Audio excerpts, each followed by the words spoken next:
house with piles of hobby.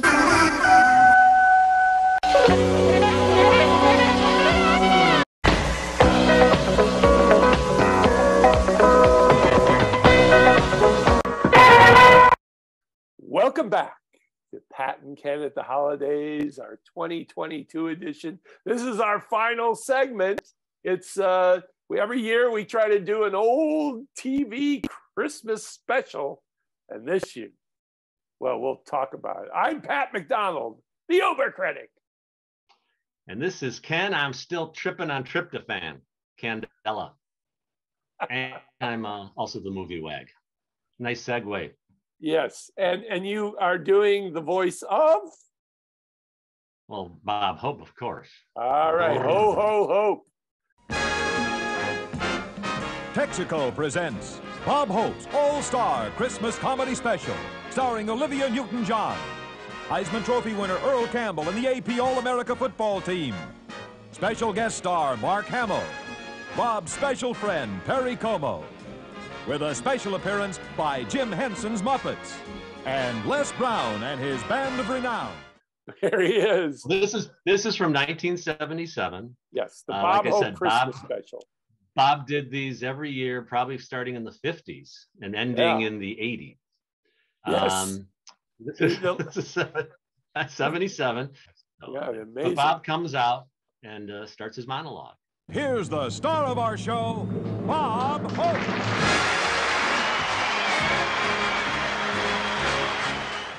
Thank you. Thank you very much. This is Bob's 6 Days to Christmas Hope, telling you if peace and goodwill is the message you've got, send it out quick to Begin and Sadat. Back then, these things seemed very funny, but he does, and again, he does 35 jokes. Wow. 35. Wow. I counted them. I think the real hero at Christmas is Mrs. Claus. She buys that story of her husband's every year. As I'm sure you noticed, they would shoot to the audience and they're applauding and laughing and applauding. And I think if you look closely, it looks like the same shot inserted time and time again. I think being a comedy writer for Bob Hope was one of the easiest jobs in Hollywood. Well, all they had to do was pick up the day's headlines and just write a stupid joke about it. I mean, Anita Bryant, Billy Carter, Jimmy Carter, Walter Mondale, Anita Bryant. He's obsessed with Anita Bryant. And how about Anita Bryant being voted one of the 10 most influential women in the world? You know, she was so excited she told reporters, it's like a beautiful fairy tale come true.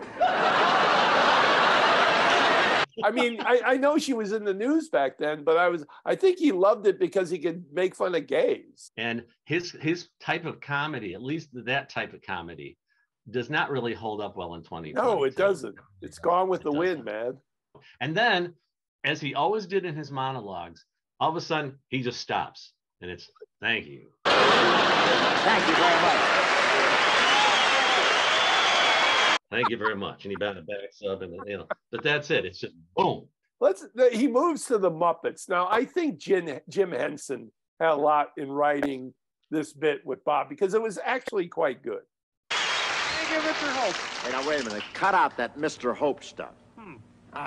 Let's see, Your Highness? No. I'm just one of the guys. Your Lowness. You thought it was good? Yeah, I thought, it was a Muppet bit. Yeah. A lot of frog jokes, a lot of pig jokes, a lot of, you're going to be my rug tomorrow. My uncle fell off a 13-foot scaffold and got killed. What was he doing up there? Getting hanged. Someday you'll be a good comic or a terrific rug. I could have done without the Muppets entirely. And of course, they sing with Bob. Have yourself a merry little Christmas. If the fates allow. We're 15 minutes into the show and we finally have a Christmas reference. And at the end of the song, the Muppets all get close to him and he's like awkwardly kissing them. And and he's going, have a big one. Have a big one. Meaning have a big Christmas. I don't even know what that means. He didn't say have a Merry Christmas. He just kept saying have a big one. Have a big one. Let's talk about the All-American. The All-American. They come football out team, which Bob did every year. And I know we've talked about before, in the 80s, the guys were giving like gang signs. Yeah. Yes, they were. But in this one, in this one, the most radical of them maybe winked at the camera at the end. And the drill was he'd introduce them. They'd come out. They'd say what school they were from, and then he would do it on one of his quick jokes. He would do a joke, and all the jokes were the same. They were just variations on the same thing. Mark is thrilled to be going to the Rose Bowl this year, and if he gains 12 more pounds, he won't only play, he'll be one of the floats. He's been known to carry tacklers half the length of the field. In fact, he's working his way through school as the team bus. You can't imagine. And it always ended the same with either a very sexy woman walking through the scene, weird. And all the players would. But this one was even more uncomfortable because then he calls everybody over to do a huddle with him. She had to be maybe 20, 21, you know, and he's got a lip lock on her, and you just cringe when you see this. How old is Pope at that point? Is he, he's old enough to be your 60s grandfather. 70s. Yeah.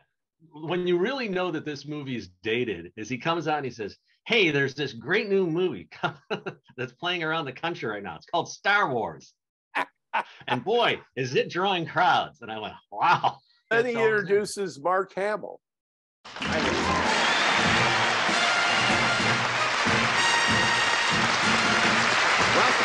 Thank you, Bob.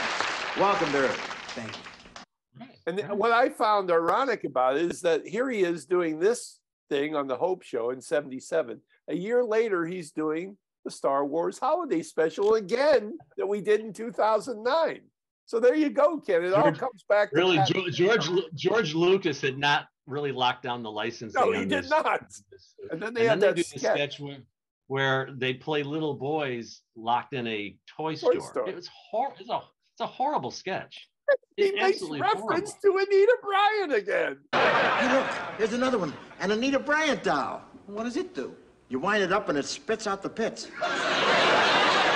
And they're both wearing Chuck Taylor shoes, which I found fascinating. Bob Hope is wearing hipster shoes in this sketch, but they're not going to be hipster for another 40 years.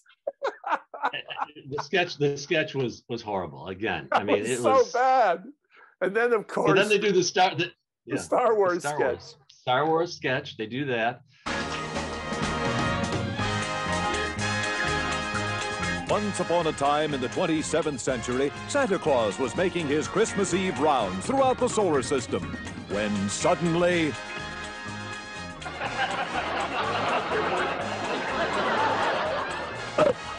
So you're the evil genius of space. That's me, Darth Vader. Right where you are.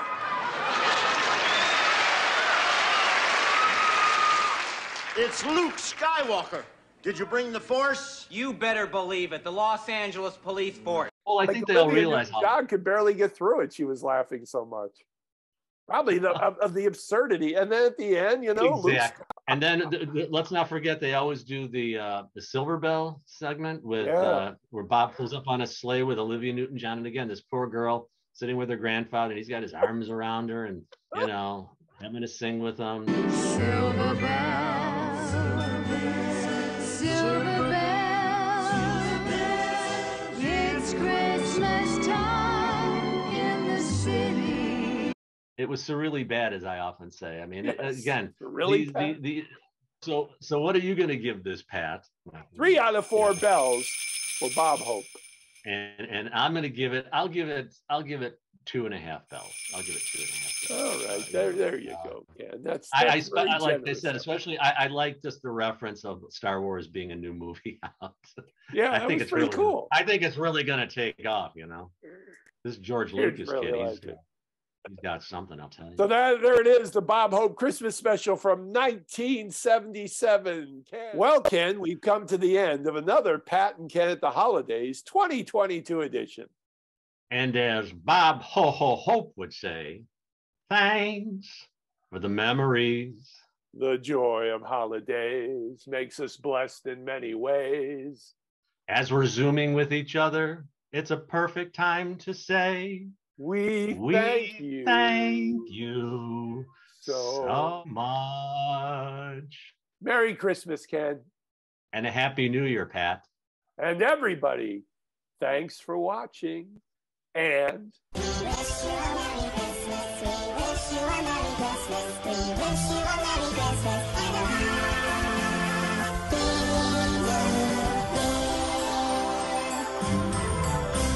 Oh, lady, I know. I'm Hard Rock. I'm Coco. I'm Joe.